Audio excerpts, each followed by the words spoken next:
Nous échouons tous. C'est ok. Ce qui n'est pas ok, c'est de rester à terre après avoir échoué. Celui qui reste à terre est un perdant. Et un gagnant est celui qui échoue et qui se relève. Qui échoue et qui se relève. Qui échoue et qui se relève. Il se relève toujours. Voilà ce qu'est un gagnant. C'est ça un gagnant. Je déteste les plans B.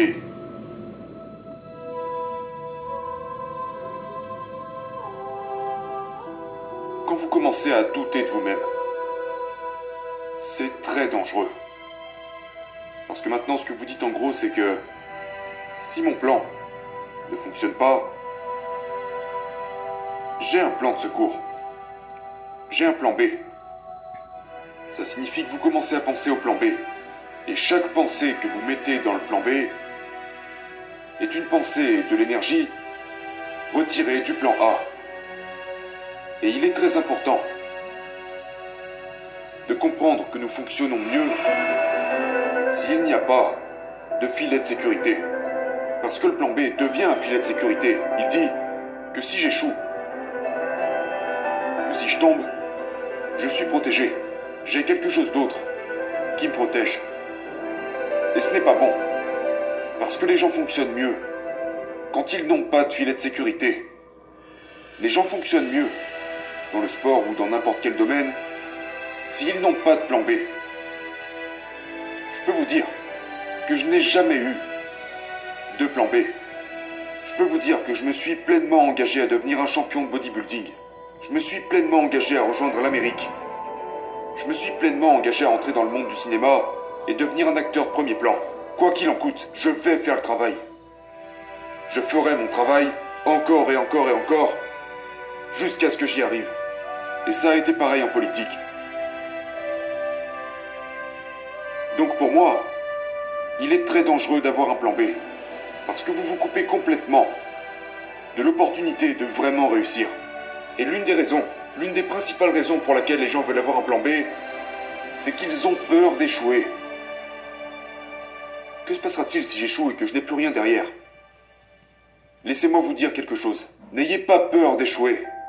Parce qu'il n'y a rien de mal avec l'échec. Vous allez devoir échouer pour grimper les échelons. Personne n'a jamais échoué.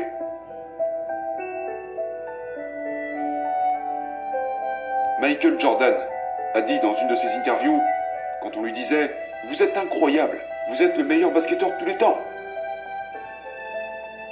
Et il a dit « Eh bien, là vous venez seulement de mentionner mes succès ». Il a dit « Pour devenir le meilleur basketteur de tous les temps, j'ai raté plus de 9000 tirs ».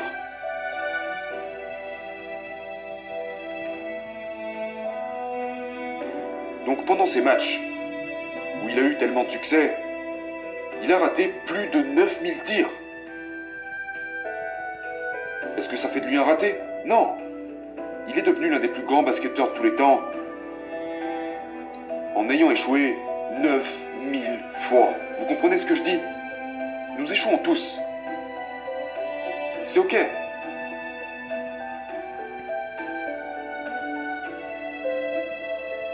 Ce qui n'est pas ok, c'est de rester à terre après avoir échoué. Celui qui reste à terre est un perdant.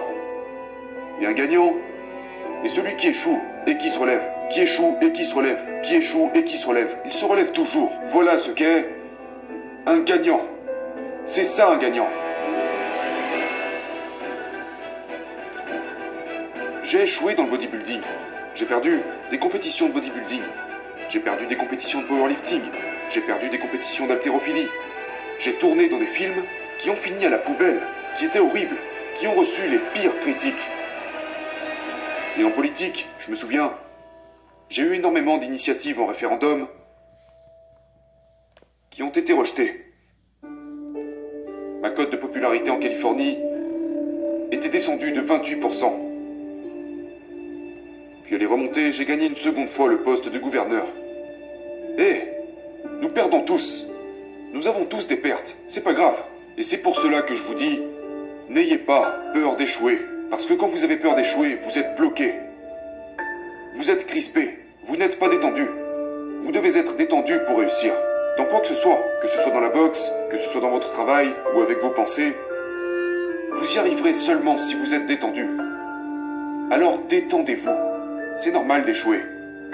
Allez-y simplement avec tout ce que vous avez. C'est tout ce dont il s'agit. Donc n'ayez pas peur d'échouer. C'est l'une de mes 6 règles pour réussir. Vous ne pourrez pas vous sentir complet en tant que personne si vous ne pensez pas à ce que vous pouvez faire pour les gens autour de vous qui ont peut-être besoin d'aide. Je pense que tout le monde est motivé par différents types de choses. Pourquoi celle-ci n'en ferait-elle pas partie? J'étais un immigrant qui débarquait en Amérique. Et j'ai vu à quel point les États-Unis étaient le pays le plus généreux du monde. Ils m'ont accueilli à bras ouverts. Ils m'ont aidé. Les autres bodybuilders aux côtés desquels je m'entraînais m'ont amené des assiettes à mon appartement. Parce que je n'avais pas d'assiette. Je n'avais pas de couvert.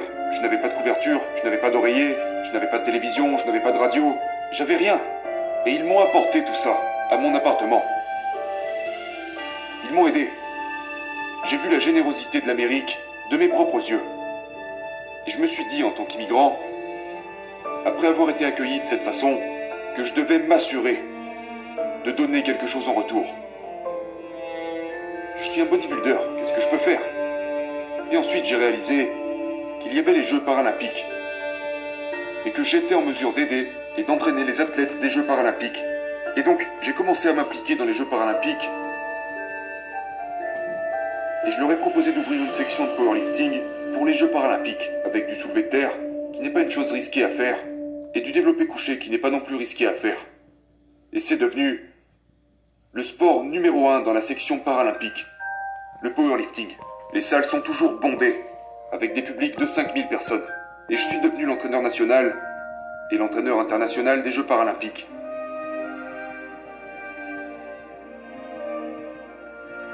Et je peux vous dire que je me sens si bien. Je me sens encore mieux.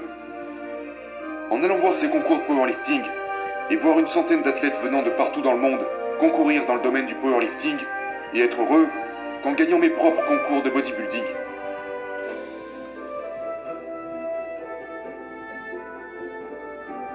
Je pense que chaque jour, nous bénéficions de l'aide de quelqu'un.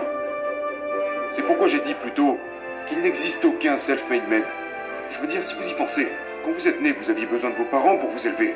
Vous aviez besoin de vos professeurs pour vous enseigner les choses. Vous aviez besoin de coach pour faire du sport. Et donc, quand je repense aux gens qui m'ont aidé, en fait, il y a ici même une personne. Où est mon ami Albert Bouzik? Est-il assis quelque part par là? La raison pour laquelle je voulais qu'il vienne dans les premiers rangs, afin que vous puissiez le voir, c'est parce que sans Albert Bouzik, je n'aurais pas eu cette carrière dans le bodybuilding. Reste là, mon ami, de façon à ce que les gens puissent voir ton visage.